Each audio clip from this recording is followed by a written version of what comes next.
Hi there, my name's Aaron Short. Welcome to my YouTube channel. Today is Monday, January the 6th. Still waking up my speech. Nice to see you all here. Hope everyone's doing well. Let me know where you're watching from and I'll say hi. I've got no plan for today, maybe a couple of things to talk about, but let me know if you got any questions. As always, I've been redirecting people here with any questions they send me on social media. Funnily enough, I don't see that many people take me up on it. I understand that some people's time zone may not work out. Don't forget, if you're watching this later, you can always leave that question in the comment section and I'll get to it there when I can as well. That's no problem either. So interesting, but nevertheless, I'll bring this level up slightly. Check 1 2, check 1 2 1 2 1 2. Yep, yep, yep. Yep. Hello, hello, hello, hello, hello, hello. Yeah, 1 2. That's better. Testing 1 2. Yeah. All right. I'm in the yellow now. So, still using the quad cortex as the interface. I'm going to come here and say hello to everybody, and then if you've got any questions, let me know. If not, I'll just find something to talk about. I may have a topic that just came up on YouTube. Let me see if it's still there.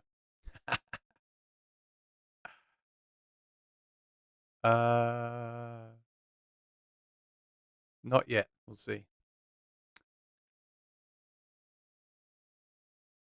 Oh, great. Everyone from NAMM. So I'll talk about NAMM in a second. If you go to NAMM, let me know. We'll talk about NAMM. It's coming up, and I've got some things I should address. First of all, Rosanna, thank you for moderating. Great to see you as always. Think you're going to enjoy the NAMM show. I've already seen the leaks from Martin. I won't talk about the leaks from Martin on here, but they're around if you look hard enough. And there's some things that have not yet been leaked. It's going to be really exciting, really fun show for that stuff. Seen other leaks too. Again, but let me get back to that. So we'll start with NAMM after I've said hi. Bedoin, looking forward to the show. New Orleans is in the 40s. Very cool. Thanks for digging the show. If you got any friends that might like the show, feel free to share it on your social media with them as well. It'd be good to have some new faces in here as well as the old faces. Patsy Smith, hi everyone in the chat. Hope you stay safe and warm in this wintry climate. I know it's snowing here, but I'm not going out. I'm staying in. I've got downtime this month because one of my venues is renovating, and I'm using that time just to chill, have a little break, and catch up on videos. So I don't really want to go out, but I need to go out eventually and get some groceries, I suppose. I'm still doing Wednesday nights. I've still got a couple of other gigs, but yeah, I think it's good to have a break when you can. I don't like saying that as a freelancer. I don't like saying it's good to have a break because it's probably not good to have a break, but when you play all the time, every week, multiple nights a week, it's not a bad idea for the voice and the hands and everything just to have a little bit of downtime. I think it's good. McFarland, how you doing? Are you going to NAMM? Let me know. Manchester, how you doing, Graham? There's going to be some Cole Clark news at NAMM. I'll be getting that. Rosanna says hi. Boomer says sounds good. Great. Yeah, I might make sure my level's in the yellow, but not clipping. Looks good here. I must say that every week I turn it up. Rex, how you doing? What's your plans for NAMM? I know you emailed me. Good morning from Phoenix. Heading to the gym to spin at 66 outside. Wow. Well, that's better than it is other places. No, he's not going. Why are you not going? I see Harris and Audio are going to be there. I can't believe you're not going. Who am I going to go to IHOP with? Maybe I won't go this time. I'll have salads. All right. David, how you doing? Good to see you. Lee, good evening. Good to see you, Lee. Thanks for moderating. Great. So, NAMM. Let's talk about NAMM. I booked it a while ago. I'm staying in the main hotel because the reason you do that, in my opinion, is because you get to meet the most amount of people and be close to the site. So if you were so inclined, you could run home and edit and upload a video. I probably won't do that, but at least I can, you know, go back to the hotel, charge the phone, go back again. Maybe even if someone wanted me to try a guitar, I could take it to the hotel room and try it in the hotel. So stuff like that. It's nice. And if you do edit videos and upload every night, then that's obviously ideal because you can edit from the hotel room, which is nice. So that's all taken care of. That's all planned. Obviously, um, didn't have to reschedule anything because, as I just said, I'm having a quiet month in January. All I got to do is catch up with videos that I owe people. So when I get there, they're not saying, "Hey, what happened to our video?" So you'll be seeing lots of videos coming this week, probably. Probably, no, you will. So silly of me, I didn't get my badge, didn't get my pass yet, and I got an email saying the deadline is Wednesday. So I've been freaking out. And then my fear was if I asked some other companies for a badge, I might get 3 badges, and somehow that might cancel each other out. But apparently it doesn't. I asked someone, they said, "Oh no, you can get all 3 badges. You can alternate badges." So that's pretty cool. So I should have a badge coming from 2 companies. And I just got an email about it. I'll just check it. Oh yes, you've been invited to the NAMM show. Excellent. So it looks like I've got a badge from Fishman. Fantastic. Fishman, thank you. You're very good to me. Larry Fishman is very good to me. You know, we're not best buddies. Well, maybe we are. We're not. You know, we don't talk every week or anything. But he seems to like what I do, and as one of the few people that talk about this stuff, I can understand why. I was just thinking today, like, how many people even talk about this stuff? So, excuse my hair. I just had again. I jumped out of the shower. Harrison's not taking me. Okay, it's a big mistake. Interesting. Perhaps they know that you're at IHOP too much when you should be preparing for the show. I don't know. No, that sucks. I wish you were going. That was great last year. We hung out a lot last year. Darn it. What am I going to do? Well, lucky for me, I've been invited to a party Wednesday night. So that's one night taken care of. And who knows, maybe I'll get invited to some other parties. Or maybe I'll just go to bed early. We'll see.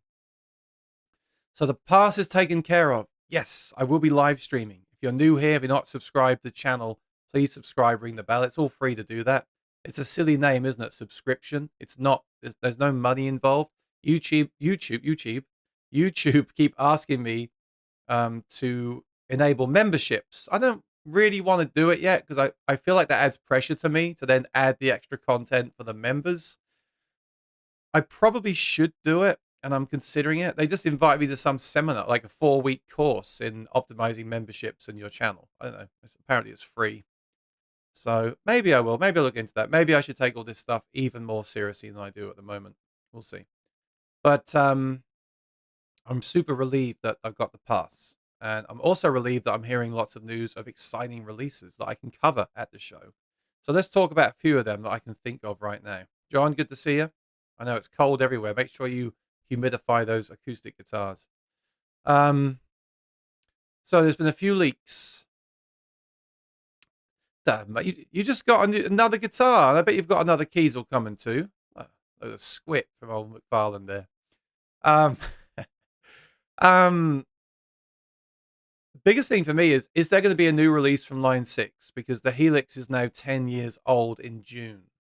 So are we going to get a teaser for a new Helix system? I hope so. What we are getting is new EV systems. So just jump over the website quickly here. Right. I just noticed that Sweetwater are now stocking NUX wireless. Not all the NUX, it seems, but the NUX wireless systems. Interesting. I've not had much luck with them, but maybe they've made some improvements since I tried them. I don't know, but it's good to see them bringing on more companies for sure. So I will be talking about some wireless systems this week that I really, really love, and I recommend you buy them because they're excellent. What was I going to look at? I already forgot. Oh yeah, EV. So I like the Evolve stuff. So you've got the EV30M, you've got the EV50M. Apparently, a leaker has said on YouTube there's going to be a 75 and 100. So I don't really know. You know, this isn't really applicable to me.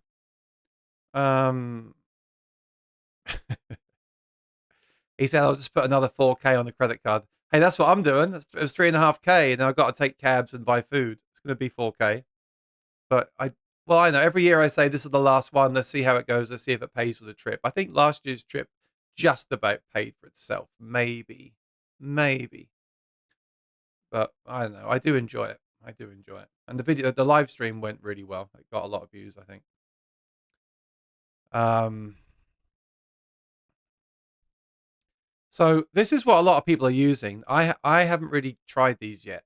I like the Everse 8, and they released an Everse 12. I was disappointed because that's obviously aimed at DJs. I was hoping for an Everse 10 with more inputs. We didn't get that. We got the Everse 12. But fine, DJs will appreciate it. This is the Evolve 30M, M meaning mixer built in. And the 30M is used by a lot of solo acoustic acts. It's very, very, very popular. There's also an EV 50M, which is obviously more powerful and a bigger sub. So two of these can be linked together. The mixer shares each other, which is very, very cool. And you could use them for a band. And it's got a built-in sort of 8-channel mixer, which is fantastic. So for me, two of these is the most I would probably ever need. And one of these would be overkill for most of what gigs I do. The 30 would be good. I mean, the 50 wouldn't be overkill. It'd be good, but it's not as easy to carry around as, say, the QSC speaker. And a QSC are going too and have meeting rooms. I think we might see some new QSC products at this show, which is cool. He says that's an expensive trip. Well, it's partly my fault. I'm staying at the main hotel. That is expensive. I could have done like a share or a Airbnb or a cheaper hotel further away. But I just think if you're going to go, you might as well go and maximize what you get from it, And I am not sharing a room with anyone, especially someone that snores. So don't even think about showing up at my hotel. So it's interesting. I almost don't believe it. There's going to be a 75M and a 100M. But I'm mostly saying that as a solo acoustic musician. Like I just wouldn't have the need for those. They're going to be big. They're going to be heavy. I'm sure they'll sound incredible. Perhaps they'll have some new features. I just personally wouldn't have a need for them.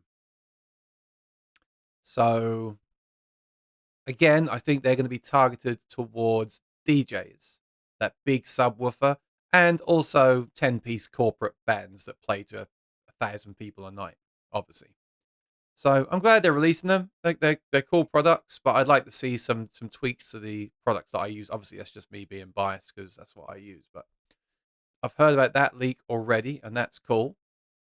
Fender are going to be there and teased. Apparently, they've teased that they are releasing stuff. So I would love nothing more than a brand new Acoustasonic. I would love that to come and shake things up. But I've heard nothing about it, so I don't think we're going to see that. Do they even still have the Acoustasonic available on Sweetwater? I'm not going to knock them. I'm one of the few people that stand up for these because I see gigging musicians using them all the time, and they are very cool and they are very innovative. And the people that say, "Oh, $2,000 is a waste of money, just get an acoustic and electric," well, they're not playing solo acoustic gigs. I've noticed this a lot. I see a lot of people out there giving their opinion on gear that's just not meant for them. That's all. That's all it is. It's like I don't talk about nylon string guitars. I don't play classical music. I don't need a nylon string. I don't play that kind of thing. So I'm not going to say they shouldn't make them. I really think these are great. I love innovation. I see a lot of working musicians using them. And I really hope we see a new version. I think that would be really cool to see a new version of this. And I'd like it to go even further. I want even more technology personally, even more technology in this thing. But would they do that? I don't know. Only they would know the answer to that based on sales and their research. I heard a rumor of maybe a smaller Fender Tone Master Pro. Could be interesting. Most companies do make a smaller unit, so I can see them doing that to reach even more customers and to use that technology in even more kind of ways. So we'll see about that. That's Fender. Lots of stuff from Martin. I think from the leaks I've seen, we're going to see some artist models, pretty cool artist models. Some have obviously already been announced, and then some other guitars as well. Quite a lot of releases there. And an interesting throwback guitar to about 10 years ago that I'd like to know what pickup will be in it. So that could be interesting too. Hopefully Fishman will have some surprises up their sleeve. Cole Clark have got a few new announcements, and some are pretty cool as well, I believe. Nothing brand new, I don't think, but some really cool takes on what they're already doing. So that will be good. And then Synergy are releasing a new version of their Synergy head with an IR loader built in. That looks really cool. I'm really interested in checking that out. And that's shipping, I think, in February. So there are actually, I'm sure I've forgotten some as well. There's actually going to be quite a lot of releases. I think X5 have some new stuff, from what I heard. Who else? If you've heard of anything, let me know. But I was worried this would just be a big sort of a bigger show, more attendance, but not many releases because there's been so many releases and there's so much stuff on sale right now. I thought maybe things would now quieten down, but actually, I think things are going to keep the pace that they've got, and we might even see new areas of the market. I'm sure we'll get more budget stuff. I think we're going to get a lot more high end, really expensive stuff as well because companies make more money on the expensive stuff, don't they? If you sell one guitar for $1 million, that's easier than selling 1,000 guitars at. You do the math. I'm not doing it. Rex says everyone's pulling out. What's happening? I may not make it. My buddies and I hope to travel. We dropped out. I enjoy walking through the show with someone who appreciates guitars and gear. Look forward to your reports. Oh man,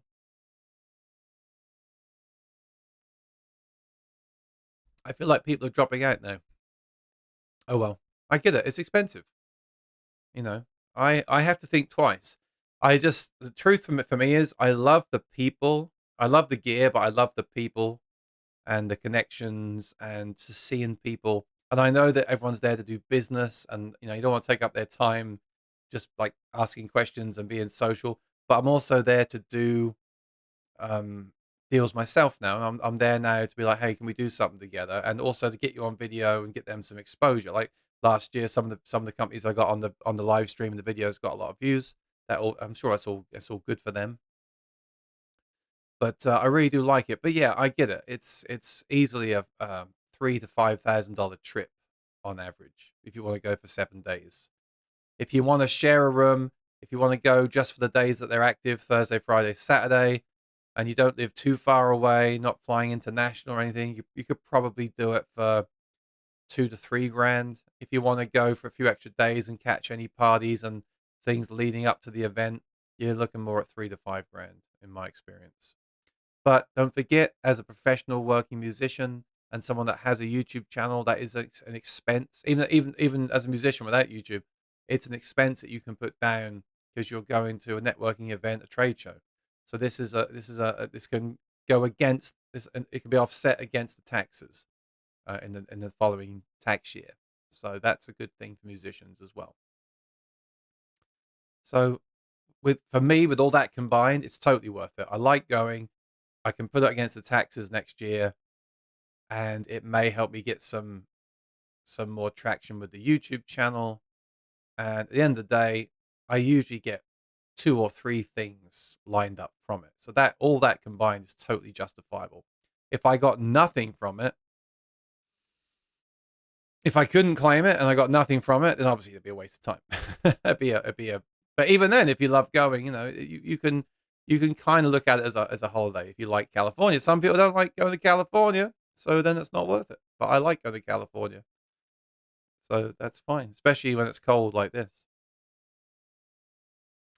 What are you selling and where? When did I say I was selling anything? I've sold so much stuff for the last 2 months. I must have sold half my collection, which is great. I had way too much stuff. Um, Personally, I wanted to reset, like knowing there's new stuff coming out next this year. I wanted to just reset, get rid of stuff that doesn't get used, get some space, get some mental clarity. Um, but not that I don't like, not that I'm not. It's not that I'm not still looking at stuff every day and not still thinking about stuff every day. It's just I'm trying to just keep things somewhat in the middle there.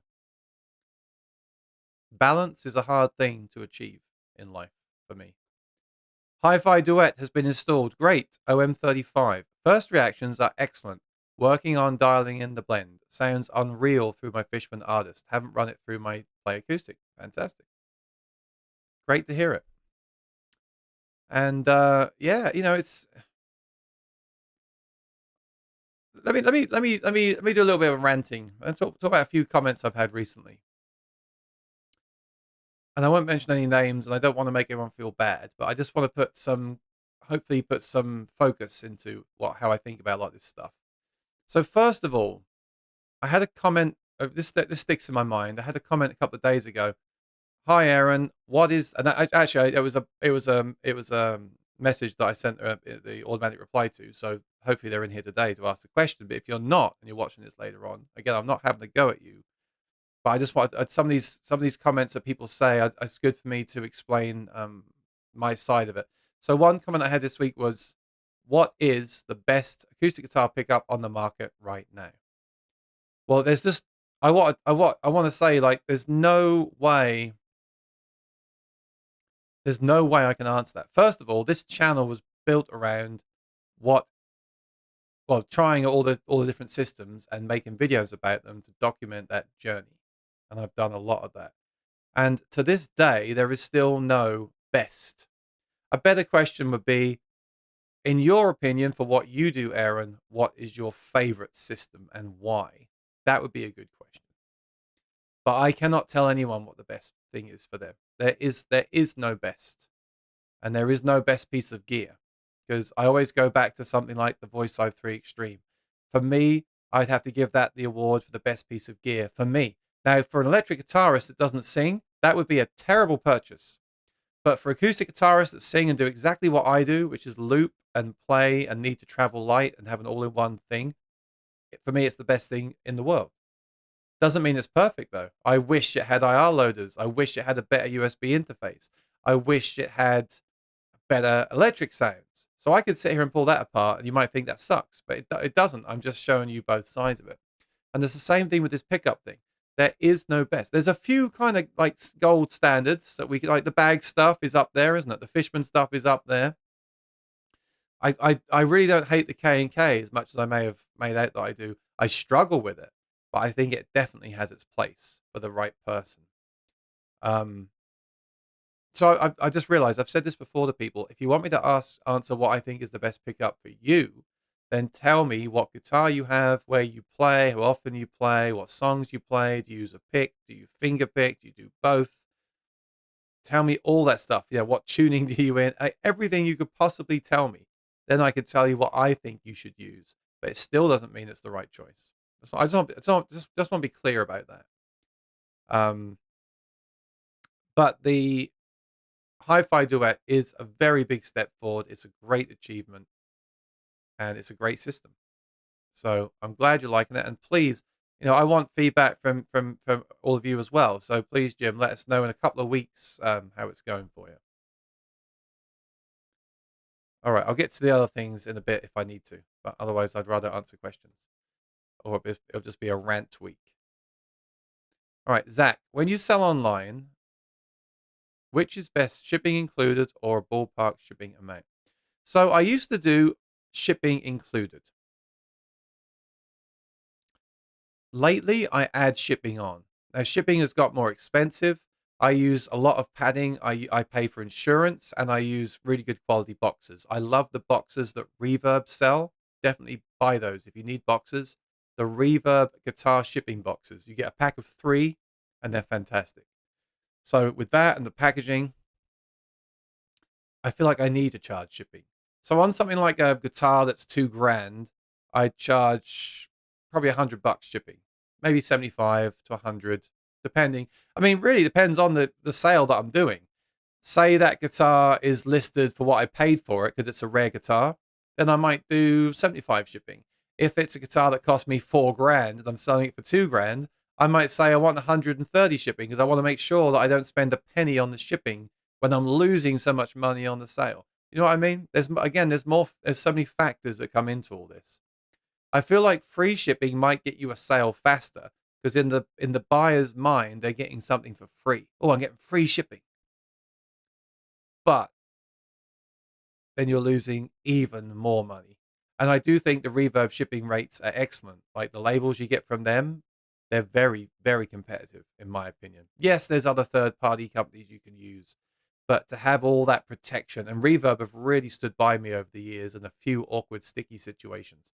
So I would totally get the Reverb shipping label. I would personally do shipping just a flat rate or local pickup for free, and then do it that way. But again, that's just my opinion. That may not be the best way. Maybe if I did free shipping, I'd get more sales. I don't know. So that's what I do. That's what I've been doing, and it's been working pretty well. I've sold most of the stuff I want to sell. Jeremy, right? Let's have this question. Oh, cool guitar. You're busking. Nice. Looks cold though. I've always played Maton guitars live. Yeah, I used to. I used to play the Mini Maton for years. Now I need to find a great pickup to install in my Lakewood 12-string guitar. Any recommendation? I'm thinking of the Mojo Tone Quiet Coil. Okay, let's break this into three. So first of all, I gigged Matons for years too and had a great time with them.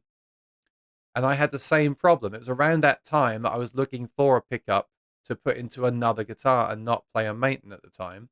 And that's exactly why I started the channel and went down these rabbit holes.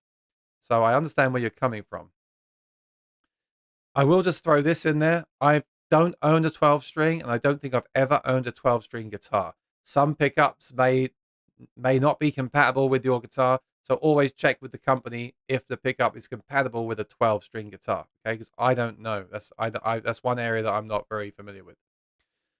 But if you want to get something like the Maton sound, I'm going to suggest. Well, there's two things. Two things I'm going to say. First of all, you might want to check out the Anthem, because it's similar to the Maton. It's got the undersaddle. The Maton has an undersaddle, and it's got the true mic, and the Maton has the gooseneck mic. So sound-wise, I feel like the Anthem is going to get you close to the Maton sound. Not exactly the same, because the Maton has a bigger undersaddle with a bit more power to it, and the mic is not as technical, let's say. It's not done in quite the same way that the true mic is done. They just shelf off. I won't go into details, but they're sonically, I feel like they're fairly similar. I don't like saying that, but I feel like they're going to be in the ballpark. Having said that, I have heard rumors, and I don't want to say too much on here because um, I don't want to, leak anyone's business and get and annoy them. But what if, say, for example, one of the let's say like Cole Clark will Cole Clark will now sell you their system to install into your guitar if you drill the holes. So first question might be, well, actually, first question should be, would that work with a 12-string? I think so, because they make 12 strings. But again, you'd have to check with them. But let's say it does work. First of all, are you willing to drill into your guitar and install the Cole Clark system into your guitar? Because that could be a very cool option. But even someone like me that's obsessed with this stuff that would love to do that is not really willing to do it in case it goes horribly wrong and I can't undo it again. But let's just say they made a version where you didn't have to drill any holes and it was more of like a sound hole pickup. The controls are in the sound hole. That could be a good option. So first of all, right now I'm going to say wait for NAMM, because I don't know if that's coming at NAMM. I don't know what's coming at NAMM, but the fact that NAMM is coming up, there may be some new systems at NAMM. So I wouldn't do anything yet. NAMM is so close. The NAMM show is about 2 weeks away. So I would wait until NAMM is all finished and all the releases have been announced and all my coverage is done. And if there's no report of any new acoustic guitar systems, then I would consider the Anthem to be close to the Maton thing. The Hi-Fi Duet, if you want something a bit more kind of 3D sounding and a bit more percussive, which you might be used to from the Maton. I'd probably start there, or drill holes in your guitar and install the Cole Clark system, which would be awesome. But I don't know anyone that's going to do it, apart from maybe Manchester, Graham. So I hope that answers your question. There's a few things to think about. Oh, you did say the Mojo Tone Quiet Coil. I keep talking about this on the live stream. So it was a long time ago. I think it was the lockdown. I was going to review this pickup, and I told them that it's great, it's light, it sounds really natural, but it's too noisy in this place. In this place I'm in here, pickups get noisy.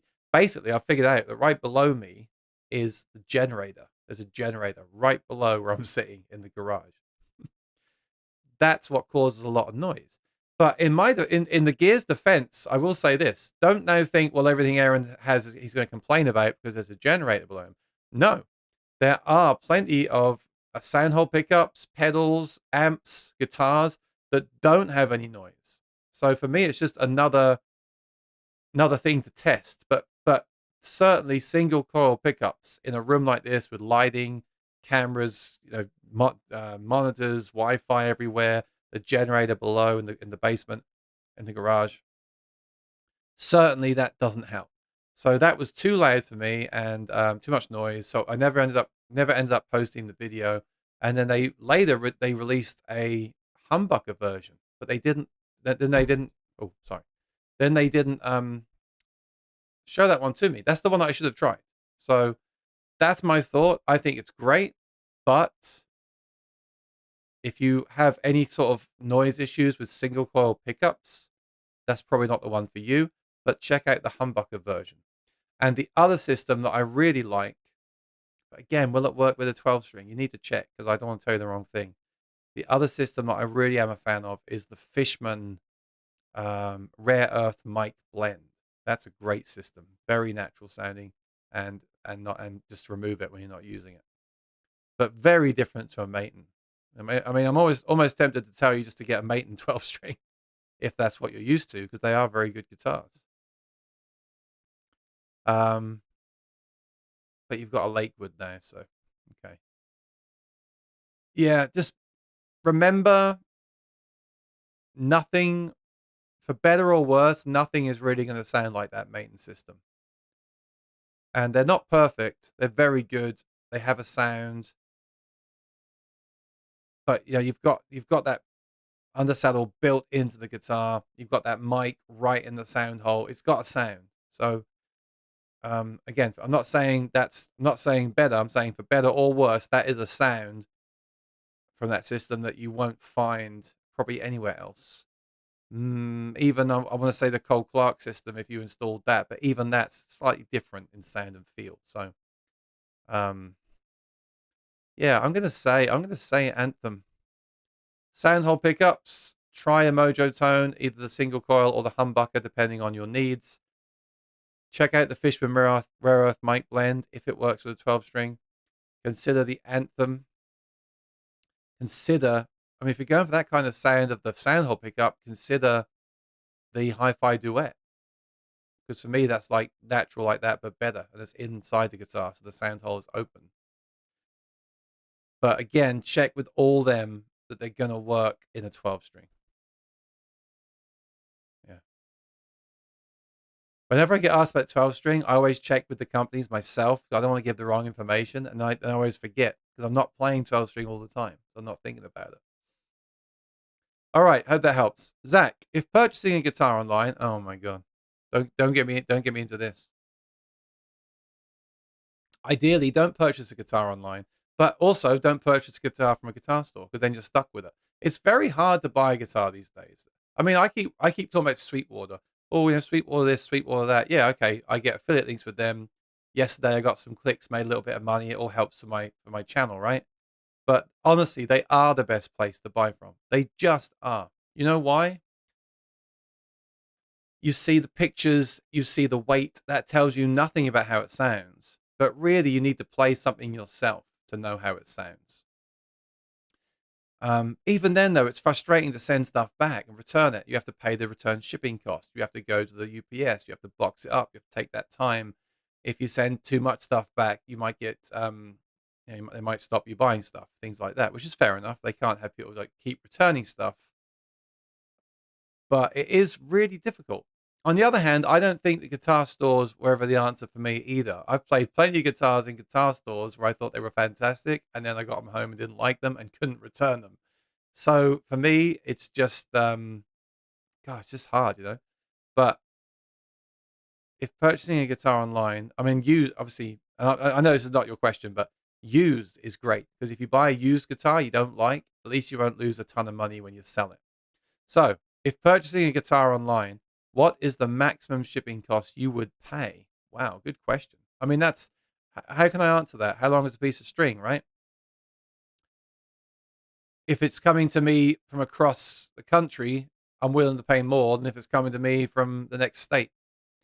If it's a £30 guitar, I'm willing to pay more for shipping than if it's a travel guitar, £5 travel guitar. So it just depends. I'd say for me around 100 to I wouldn't want to pay more than 150 shipping. I do like when it's free shipping, even if the guitar then is a bit more. I don't know. I mean, I've lowered costs. I've lowered my prices on Reverb and then added on shipping to offset it. Not completely offset it, but to offset it a little bit. Because I'm thinking, well, now I'm giving that to someone for a killer deal, and people still don't realize how good my deals are. Every time I sell a guitar, everyone's like in the review they always say this guitar is even better than I thought it would be. It's incredible. It's in such great condition. I'm like, yeah, I definitely got to stop doing that because all I'm doing is helping out other musicians with my stupidity. But um, yeah, it really depends on the value of the guitar because then they've got to pay insurance on it. So if it's a 20,000 guitar that weighs £30, I expect the insurance to be 300. When I sold my Noel Gallagher Gibson J150, the shipping was extortionate. It was like because it was a really expensive guitar, the sale was high, very high. It wasn't even going that far. It was only going to another state. But because I wanted to insure it for that full value, it was a few $100s shipping. And that certainly ate into that wasn't, I didn't charge for that. That surprised me. But as I sold it for that price that I was very happy with, I didn't mind. So there's just so many factors here that go into all this. And also remember, shipping is a tax thing as well. If you pay to ship something, you can claim that shipping cost. If you buy a guitar and pay for the shipping, again, you can claim for it. Everyone here, tax season is now upon us. Everyone here in America and the UK, that's April 1st, right?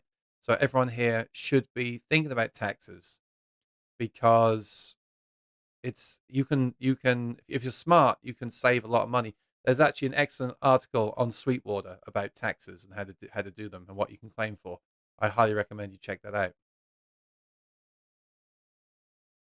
Oh, you wanted 12 strings with 12 frets. Okay, fair enough.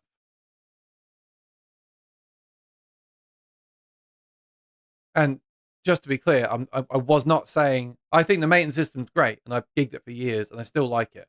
I'm not saying it's the best. I'm just saying that if you're used to something, bear in mind that you could just stay with that thing, or if you do get something else, it's not going to be the same. So try not to compare them because comparison is the thief of joy, of course, as we know.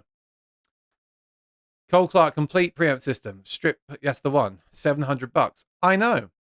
But I haven't got a problem with it. People say, "Oh, the hi-fi duet's 450. That's crazy money." Well, there's the PG3 that's 700. So what's that? I think it's fine though. That's a fantastic system. You got all the side-mounted controls. You've got the microphone. You've got the all the parts there. Um, Hopefully they'll do a cheaper version, not cheap, cheaper version. Maybe like 499 would be nice. But that system is for me is totally worth it. Now, I always say to people, what are you doing? If you don't play gigs, I can understand that $700 looks ridiculous. If you play 7 nights a week and you need those controls on the side and you want that long battery life, that high output, that dynamic of the system, that's worth every penny to me. I would do it. Only problem with that is that then you've got to install it, and I couldn't install it, so I'd have to pay someone another 300. But there we go. If it was the right guitar, it would be fantastic. I've got no problem with it. Does congestion pricing affect you? Yeah, good question. I'm not happy about it. Um, I'm trying to be balanced about it because look, Manhattan is nuts, right? You go there in rush hour, forget it. You could and but okay, I will talk about this because it's kind of relevant a little bit. I'm trying not to complain. There is a good side. There has to be a good side to this, right? If I mean, first of all, I try to take the trains as much as I can. because it's usually as fast or faster, and that's why I have a lightweight rig. So I guess this is a relevant question. I don't want to get into politics or anything, of course, but this is a relevant question. The reason I have lightweight gear is to travel on the subway. Do I like traveling on the subway? Not really. It's not terrible. It runs all night. It's pretty, usually it gets me where I need to be, but let's face it, the trains are old. It needs a lot of renovation. When I lived in London, those trains were so nice and clean, and they had all the automatic stuff and all the digital signs.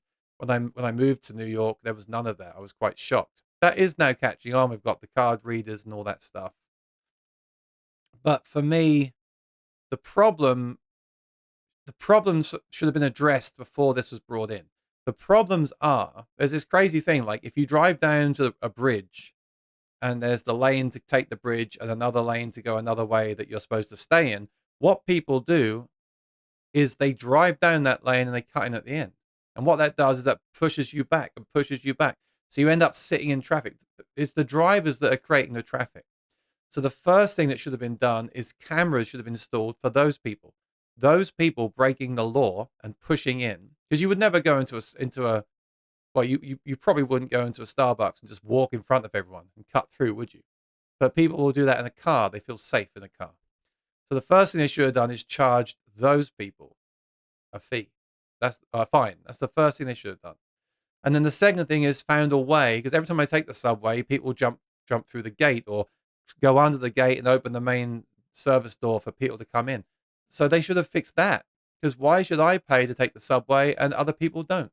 If they fixed those two problems first of all and started to do a few renovations so we could see the improvements that could be possible, then brought in the charge to reduce traffic a bit more, because people will stop driving there. They will start to take public transport more often. If they'd done it that way, I think it would have been great. But to just come along and just say, well, we haven't done anything, things are pretty bad around here, and by the way, we're now putting this fear, we don't know what's going to happen. So hopefully you ask me this question again in 12 months, and I'll say to you, it's great. There's less traffic. I can take a cab, because sometimes I have to take a cab. I usually take a cab home if I've had a late night, got lots of stuff with me. So hopefully I'll be able to say in 12 months, it was a good idea. The trains are better. There's less traffic, and I'm happy. But I just really hope in 12 months I don't say to you, nothing changed. And it's still as busy down there, and they've made a load of money. So that's my own personal thoughts on it. But the reason that I do travel light is because public transport, wherever you live, is usually the best option, unless you're a drummer that has to drive. If you're a drummer, let's face it, there'll be no more drummers in Manhattan because you can't afford to do that. So, like I said, don't want to get into all that kind of thing, but as a musician, that's my thoughts on the matter.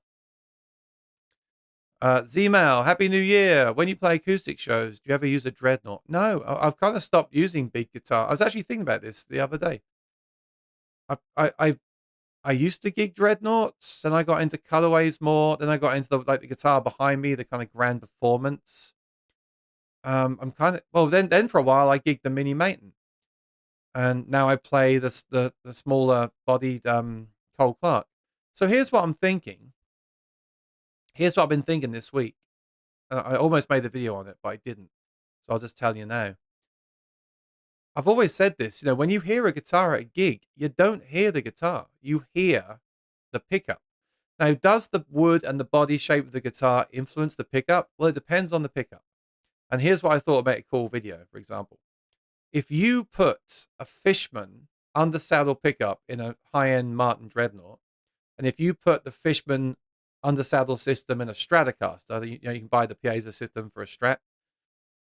If you plug them both into an amp and play them back to back, they sound very similar.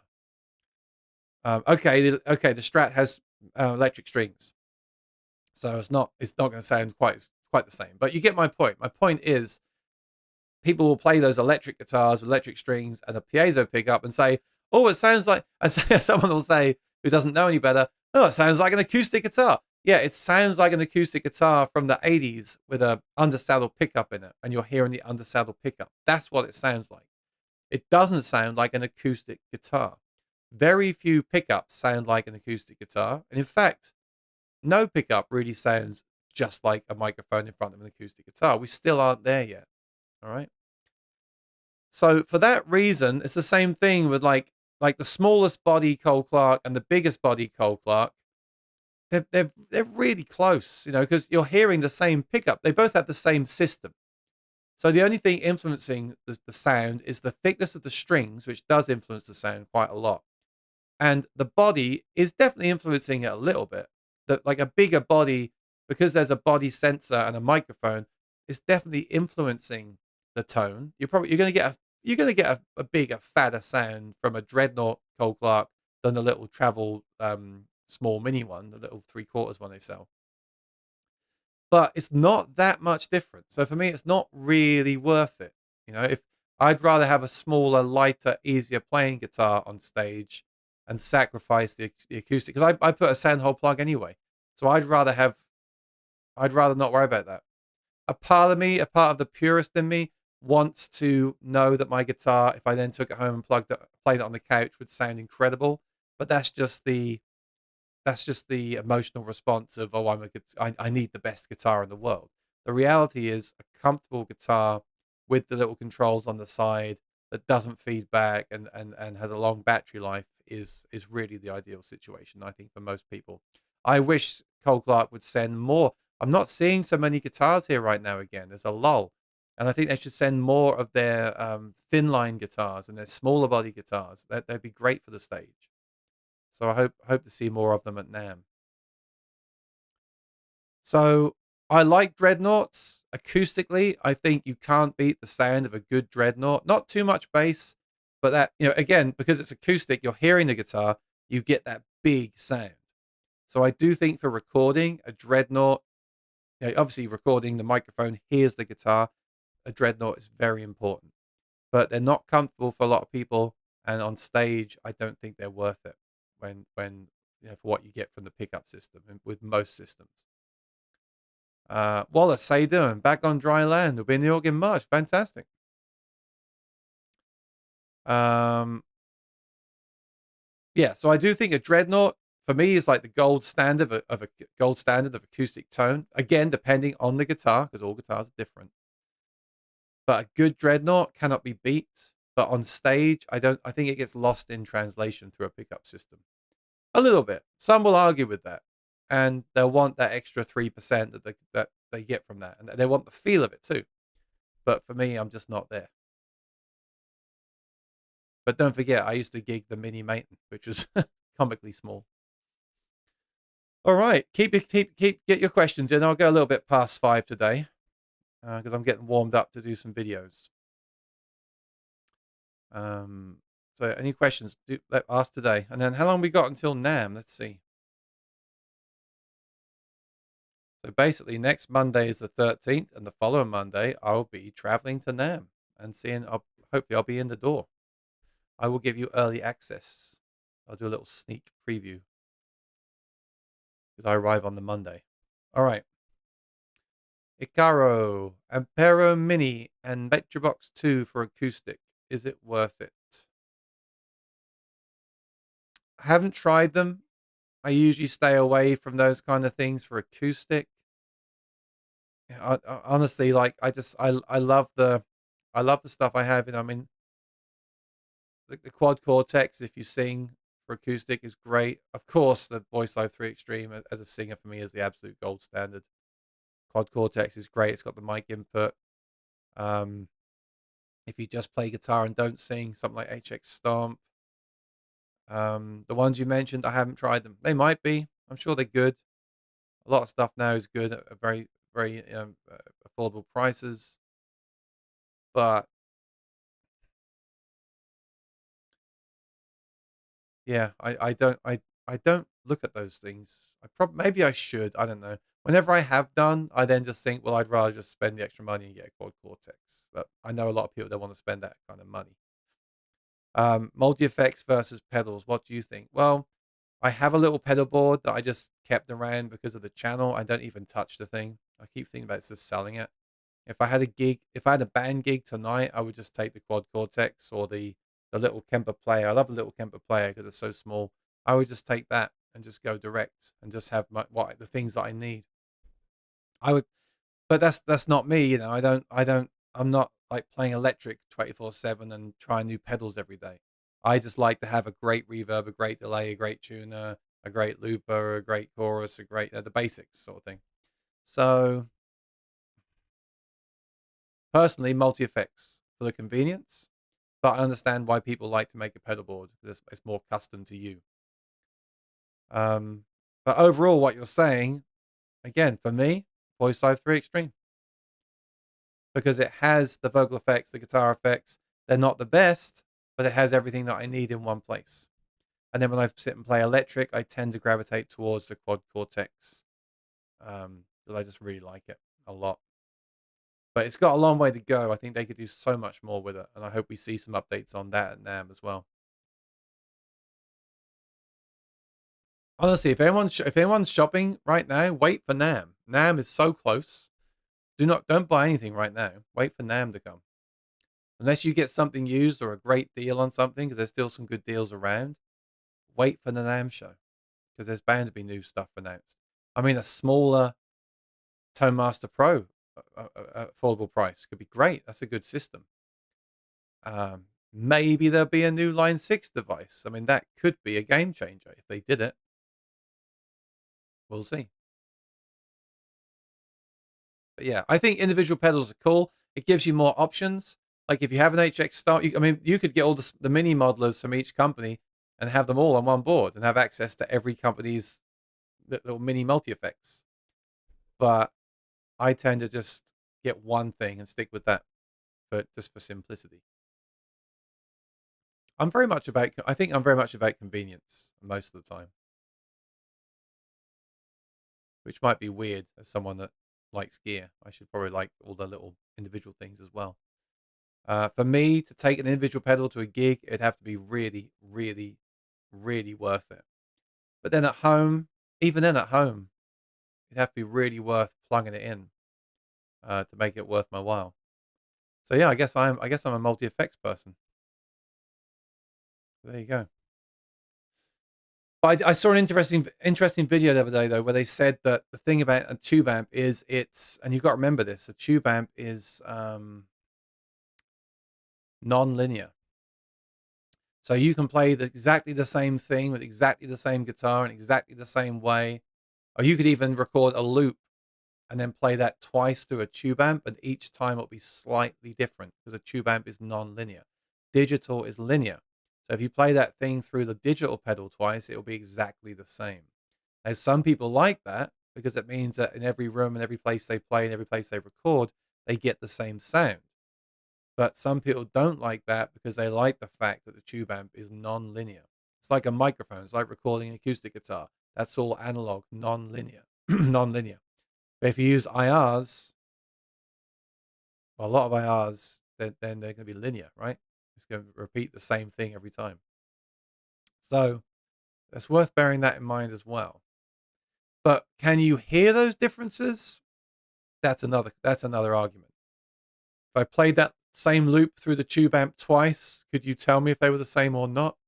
Would you have to break out a computer to really see if they were the same? So that's the two layers of that argument. Yes, I totally agree that analog is non-linear, and that's cool. In a way, it's more like alive in that sense. But can you actually tell a difference? I mean, I really struggled to tell a difference between my tube amp and the Quad Cortex in my video last week. So I don't know. But I'm still waiting for someone to do this with acoustic guitar. I still want to be able to hear a microphone recording of an acoustic guitar and an IR pedal and not be able to tell a difference. Only if I go in the same way. Only if I load it up on a computer could I tell the difference. I don't think we're there yet. But I really hope we see more of that. And maybe we'll see that at NAMM. I don't think so. NAMM is usually all electric guitars based. But I really hope this year we see some more stuff for singers. I really hope TC Helicon people are there and can talk to about some ideas they've got. I really hope that someone like Neural has a booth this year and actually has a new beta firmware to show with some cool concept ideas. I hope we see that. I want to see a bit more adventure in this stuff. Not just another way to replace a tube amp. That's my hope. Throw some thumbs up. That's right. How many likes we got today? 13. Some quick like the video. 13 is an unlucky number. Quick, give me some thumbs ups. Thank you. And any last questions? Get them in. So I think today I'm going to record a review of the Fender wireless and the Donna wireless that I was raving about a couple of weeks ago. Has anyone tried this? It's got a few reviews. It's in stock. I mean, let's see. I'll do some research for the video here. This is really, really, really good. I'm going to make a video about it. Now, some people are going to say it's too expensive because you can get these for $50. Yes, but this sounds way better than the ones that are $50. It really does. So for me, it's totally worth it. I want to check out the reviews because I didn't know so many people had it. I thought it was only like slipping through the cracks right now. So, had the Boss ones for years. Boss ones worked at home, were completely unreliable for gigs. Yep, I agree.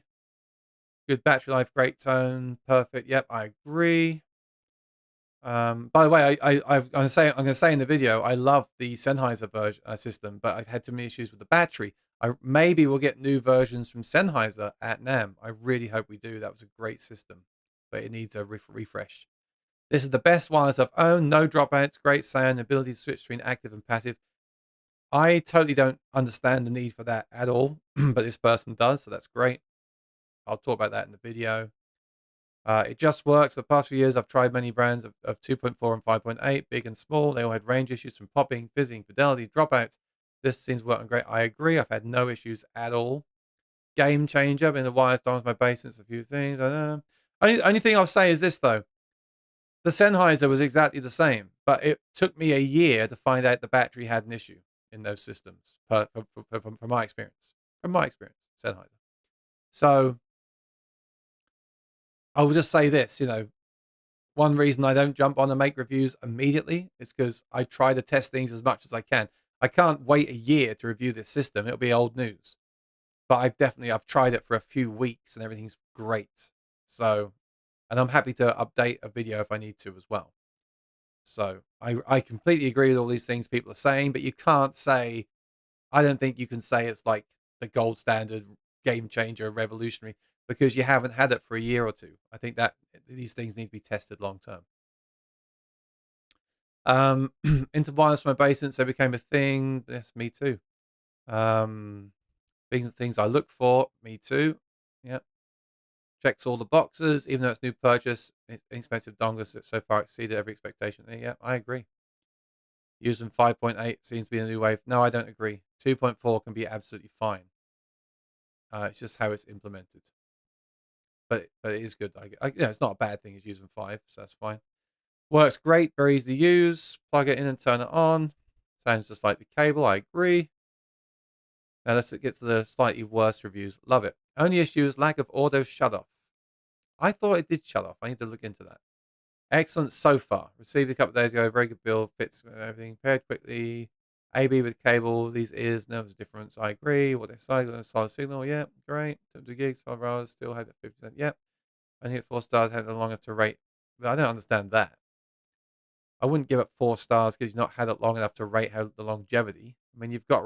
I know I just said you need to have long-term experience, but surely, what do you think in the chat? I mean, surely you should review it based on your experience with it at the time. I wouldn't ever knock a star off because I hadn't owned it long enough to test it that long. I think that's a bit. I wouldn't do that. And then one bad review here. What's this saying? Receiver won't charge. I'm able to use it. What? That makes no sense at all. The receiver won't charge, the transmitter will. But however, I used it at a club. If it won't charge, how did you use it? I guess you used the charge that was already in it. Flawlessly. No, okay. While there was charging, okay.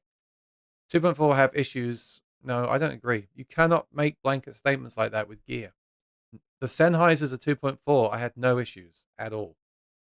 It's not about the It's just that several 5 gigahertz systems did work better, and we're used to using the 5 gigahertz on our cell phones at home, on our computer and stuff. We know it's faster than 2.4, but 2.4 has a greater range.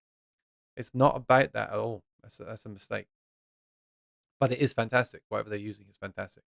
I had assumed the receiver's fully charged because the light never came on plugged in. Also waiting for Fender to release the transmitter standalone. Yeah, we'll see. We'll just replace it. Just get a replacement. All right, cool. And it's in stock now. Yeah, I'm not seeing people talk about these, and they're excellent. So I'm going to do that probably right now. All right, so I'll just come to the last few comments. But yes, please give me a like on the video. And if you're new here, if you haven't subscribed, please subscribe and ring the bell. A lot of people that watch the channel are not subscribed. So make sure you subscribe, ring the bell. It's free and it helps me out with the old numbers game. All right, one more question from Rex. What modestly priced in-ears do you like? Honestly, none of them. I have really. I don't know if did I tell my story about the Shure thing. They just shipped me my replacement today. I should have them tomorrow. The Shures, as much as I hate that they fell apart. Oh, Boomer, thank you. Look at that. Wow, that'll buy one coffee at NAMM. Thanks, buddy. Oh, I'm being silly. That's great. I really appreciate that. It's great. Thank you, thank you, thank you, thank you. And also, I will say this, take this opportunity to say thank you. I forgot your name, but someone sent me 5 coffees when I did the Christmas Day broadcast that I did, the gig I did on Christmas Eve. Someone was very kind and sent me 5 coffees, which is the same, about $25. So thank you so much. That all helps. And yesterday, someone used one of my affiliate links to buy something, and that earned me like $20. So all these little things that come together, they just all add up to allow me to keep justifying this to my accountant. So thank you, thank you, thank you. In fact, we should. I always threaten to talk about taxes. We should talk about tax one day, but I don't know how many people here are actually doing this as a job. I think a lot of people here are doing this as a job. We probably should talk about taxes one week, maybe maybe a few weeks time. Yeah, I've really struggled. I got quite annoyed at Shaw when my in-ears broke and I had to pay to have them fixed. And I tried several other brands, and I tried some that were decent. There's some on Amazon that are decent, but they're just not for me. They're just nowhere. They're nowhere as good. The problem is it's your ears. Like I may have weird ears, so I need the Shaws just fit my ears well, and that's just using the foam tips that they come with. They just seem to fit my ears well. So it's very personal. It's very hard to recommend in-ear monitors to anyone. I do love the Shure SE535, and the replacements for the broken ones, the new replacements are $170 shipped. So it is greatly cheaper than buying a new set. I did use them a lot. Maybe, I don't know, but I'm sticking with them. I tried a few others out. I wanted something else to recommend. Thank you, Jim. Fantastic.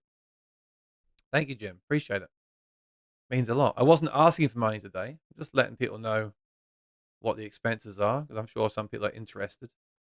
That really helps. Thank you, thank you, thank you.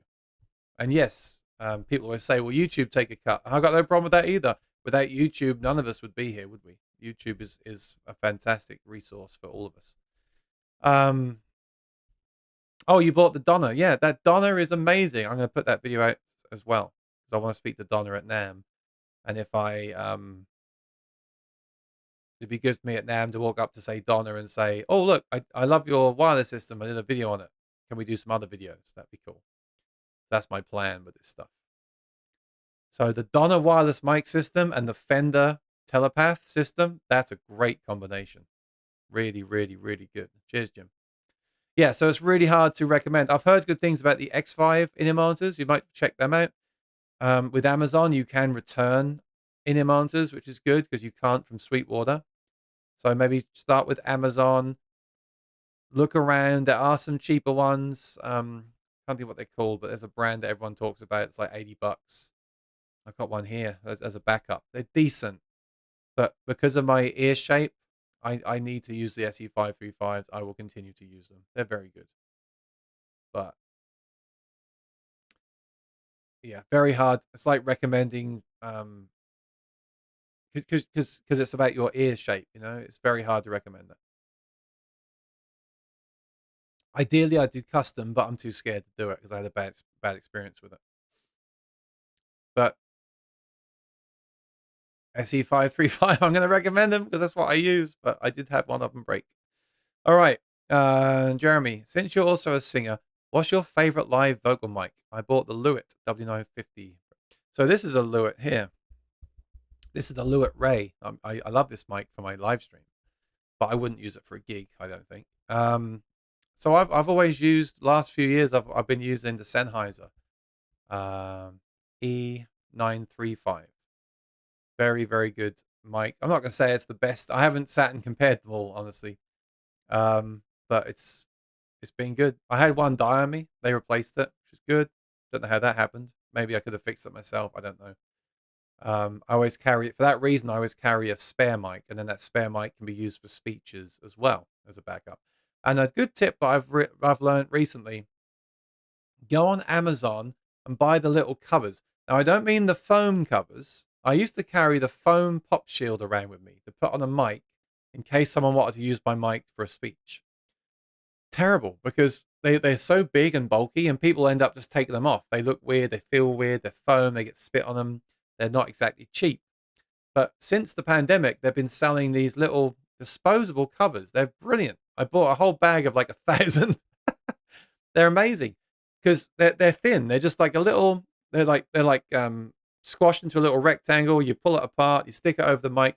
It's like low profile, so the person using it thinks it's just the microphone, and that saves your mic. It's very cheap. And then at the end, you can throw that. Oh, excuse me, got itch. At the end of the event, you can just throw that away. And if you go to an event where you're going to give a speech, or if you go to a karaoke night, get some of those as for yourself. Take them with you in your pocket. Before you go up to make your speech, pull one out. Don't make it obvious. Just pull it out, pull it apart, walk on stage, just throw it over the mic and start speaking. At the end, you can pull it off and throw it in the garbage. You got to think about these things. It's not very nice to use someone's microphone. It's kind of disgusting. It's like using a toothbrush. So definitely get those if you're doing regular gigs as well. If you only have one mic with you, you can throw it over there, give it to someone. They can make a speech, and they haven't got their phlegm all over your capsule. It's really cool. Oh, I'm getting itchy. Must be dry in here. You're why I bought it. Trust your field testing. Awesome. Yeah, I love those things so much. And actually, if you Jim, if you use it this week and you do love it, it would really help me out a lot. If you went to Donna's website and sent them a message to their website and put a link to my channel and said, this guy told me about your wireless system and it's great, that would be so helpful to me, because at NAMM, the person in marketing may see me then and have clicked on that email and say to me, oh, someone sent us that's really, really, it's like when someone tells you at a gig that you're great and you say, oh, please don't tell me, please tell the manager, so if you could do that, I'd really appreciate that a lot. It's going to really help me at the show. Thanks again. Thanks for the super chats. Really, really appreciate it. Jim says, the Shure Nexodyne is the next mic to change things. Great reviews. Yeah, I've heard the reviews. I've heard the hype. Haven't tried it yet. Sticking with the Sennheiser for now. I'm going to go. My skin's really... I've got to put the humidifiers off. I need to turn it back on. It's getting super dry in here, which is not good for my guitars, apart from this one behind me, because it's carbon fiber. But it's Rain Song, and you can't buy them anymore. So again, thanks for watching. Thanks for super chats. Thanks for the new subscribers this week. Thanks for using the affiliate links. It's all going to help me. I'm going to bring you a lot. I'm going to work very hard at NAMM to bring you some videos and some live streams and some good content when I get back. So it's all going to be very useful. Thank you, Jim. Yeah, if you ever buy something and you like the fact that I recommended it, the best thing you could ever do for me, aside from using the affiliate link, is to contact the company, put a link to my video or my channel, and just say, I bought this because of this person, and don't oversell it. Just say I bought it because of this person, and it's great. That would be great. All right, thanks everyone. I'll see you next week for the last show before I go to NAMM. Fantastic. Have a great week. Take care and be well. Look out for any new videos. I just posted a review of the Amazon Squire guitar a couple of days ago. Please watch that if you haven't. That would also help me out. And look out for any videos this week. Jim, you might see a review of that Donna this week. So again, if you could put a comment, that'd be great since you've used it. SM58, I do have 2 of those with switches for karaoke. I I prefer the Sennheisers though, but I like having the switch on them. That's what I've got. But do get those mic covers that I mentioned. They're really, really useful. Maybe I'll throw those in the Donna video review as well, since I'll be talking about karaoke. All right. Anyway, gotta go. Take care, everyone. Thanks for watching. Thanks for the super chats. It's great. I'll see you soon. Bye-bye. Stay warm.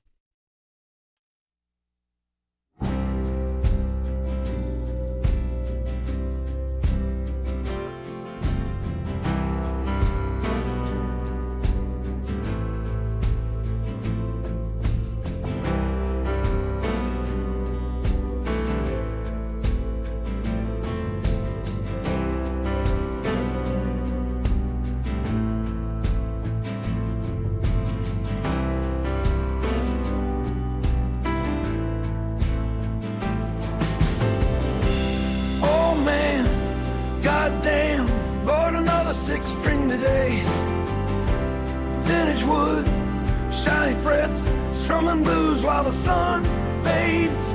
All these guitars, can't help myself. Why can't I quit this ever-growing